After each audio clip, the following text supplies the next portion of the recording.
De l'Évangile de Jésus-Christ selon saint Jean.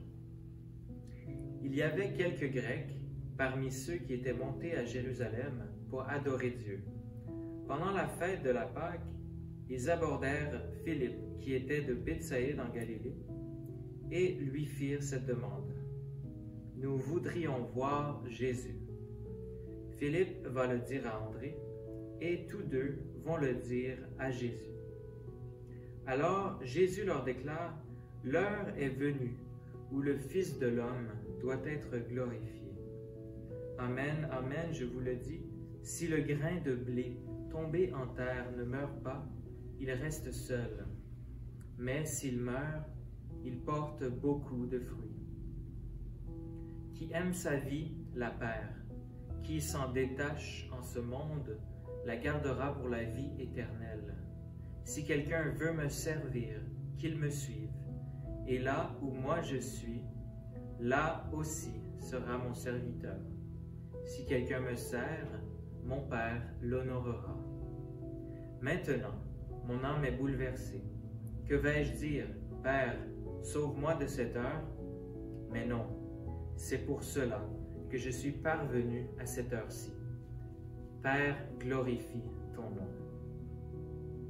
Alors du ciel vint une voix qui disait, « Je l'ai glorifié, et je le glorifierai encore. » En l'entendant, la foule qui se tenait là disait que c'était un coup de tonnerre. D'autres disaient, « C'est un ange qui lui a parlé. » Mais Jésus leur répondit, « Ce n'est pas pour moi qu'il y a eu cette voix, mais pour vous. Maintenant a lieu le jugement de ce monde.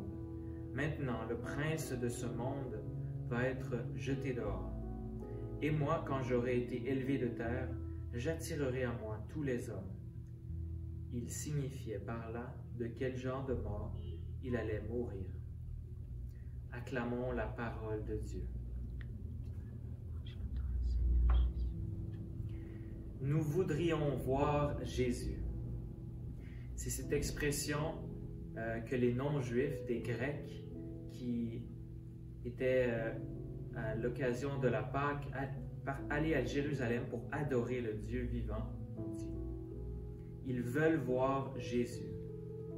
Et donc, c'est cette expression qui exprime en eux ce désir profond de trouver la réponse ultime.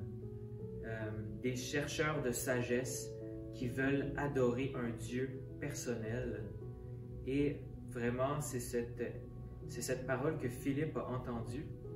Et il savait que ce désir légitime de voir Jésus devait être adressé. Et donc, il va trouver son ami André et tous deux ensemble, ils vont porter à Jésus cette requête. C'est vraiment une expression de l'intercession des saints qui sera vraiment le propre de l'Église suite à la résurrection du Christ. C'est vraiment comme cela que l'Église intercède pour ceux qui ont le désir de connaître Dieu, le désir de voir Jésus. Et nous, est-ce que nous savons percevoir le désir de Dieu dans ceux qui nous entourent? Est-ce qu'on se laisse toucher par le désir qu'ont les autres d'adorer Dieu, même parfois de façon implicite, même de voir, de chercher des réponses à leur existence dans des moments de doute, dans des moments de difficulté? Et donc, lorsqu'on a capté une telle intention autour de nous, est-ce qu'on sait aller porter à Jésus cette requête comme a fait Philippe?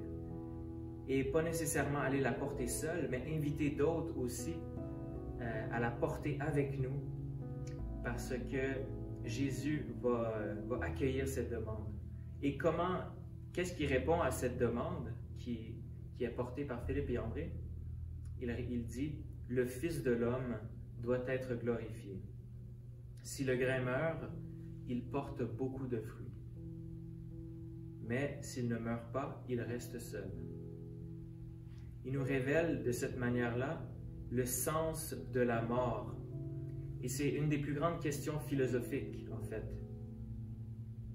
les Grecs avaient cherché à travers cette sagesse-là quel est le sens de la vie, quel est le sens de la mort. Et c'est là que Jésus doit le révéler, non pas par un enseignement, mais par un événement, l'événement de sa mort et de sa résurrection. Et aussi cette sagesse de Dieu qui doit être révélée par Jésus est maintenant disponible à toutes les nations, toutes les cultures. Et ce n'est pas tout. Jésus répond aussi à la demande des Grecs de le voir. Il dit, « Si quelqu'un veut me servir, qu'il me suive. Et là où moi je suis, là aussi sera mon serviteur. » C'est un appel véritable à tout être humain que Jésus lance, de le servir, de le suivre. Et ça répond vraiment au désir qu'on a d'être utile, de servir à quelque chose. Parfois, on a l'impression qu'on n'est pas grand-chose, qu'on ne peut pas faire beaucoup, qu'on est tellement faible qu'on ne peut pas apporter grand-chose à Dieu. Mais pourtant, il nous dit vraiment, si quelqu'un veut me servir, donc c'est vraiment la volonté de servir Jésus qui importe ici. Et il nous révèle qu'il a besoin de nous, peu importe nos erreurs, notre indignité, et c'est lui le maître, et il t'appelle. Il te dit même aussi que là où lui sera, nous serons avec lui. Qu'est-ce qu'on pourrait demander de plus qu'être avec le maître? Même, c'est lui qui veut être avec nous dès maintenant et qu'il vient dans nos vies. Heureux ton invité, ton élu. Il habite ta demeure. Les biens de ta maison nous rassasient. Les dons sacrés de ton temple, comme dit le psalmiste. Mais suivre Jésus, c'est quoi exactement? Eh bien, pour moi, suivre Jésus, c'est connaître sa parole. C'est d'être attentif à ses enseignements, à ses exemples qu'il nous a laissés, qui sont plus désirables que l'or, plus savoureuses que le miel. C'est aussi vivre dans la vérité, voir tout autre être vivant autour de nous comme un trésor sacré. C'est aussi s'impliquer dans l'Église, dans cette Église que Jésus lui-même nous a laissée, et se laisser toucher par lui, par les sacrements, et désirer du même désir qu'il a mis en nous, que d'autres puissent le connaître, l'aimer et le servir. La voix alors du Père retentit. Je l'ai glorifié et je le glorifierai encore. C'est la réponse à la demande de Jésus. Père, glorifie ton nom.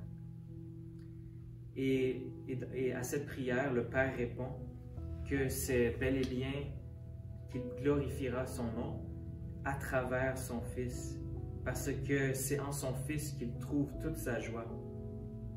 Sa glorification aussi, c'est le jugement de ce monde, c'est la manifestation de la justice miséricordieuse de Dieu pour toute créature. C'est vraiment que toute chose qui s'est produite sur cette terre, les choses les plus horribles comme les choses les plus belles, en fait, tout cela trouvera son accomplissement en Jésus-Christ. Et donc, ce sera à nous de prendre cette invitation à cœur. Si quelqu'un veut me servir, qu'il me suive. Jésus attire à lui tous les hommes parce qu'il est la réponse de ce désir profond qui nous habite. Lui qui fut glorifié dans sa mort et sa résurrection nous accordera d'être glorifiés en lui.